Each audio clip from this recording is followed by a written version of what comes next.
शिवजन्मापूर्वी महाराष्ट्रावर आदिलशाही, मुघलशाही व निजामशाही यांची सत्ता होती. पुण्याजवळील जुन्नर येथील शिवनेरी किल्ल्यावर छत्रपती शिवाजी महाराजांचा जन्म झाला. तलवारबाजी, युद्ध, घोडेस्वारी यांचे शिवरायांना प्रशिक्षण. 12 मावळातील सवंगड्यांसोबत छत्रपती शिवाजी महाराजांनी रायरेश्वराच्या मंदिरात स्वराज्याची शपथ घेतली.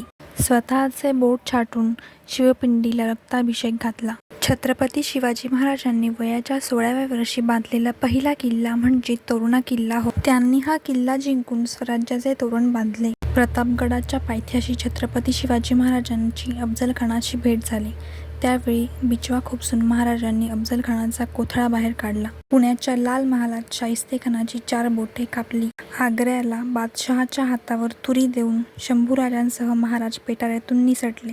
महाराणी सईबाईंच्या मृत्यूनंतर छत्रपती शिवाजी महाराजांना संभाजी महाराजांना सांभाळले व स्वराज्याचे महत्त्व त्यांना पटवून दिले. 6 जून 1674 रोजी रायगडावर छत्रपती शिवाजी महाराजांचा राज्याभिषेक मोठ्या उत्साहात आणि दिमाखात साजरा केला.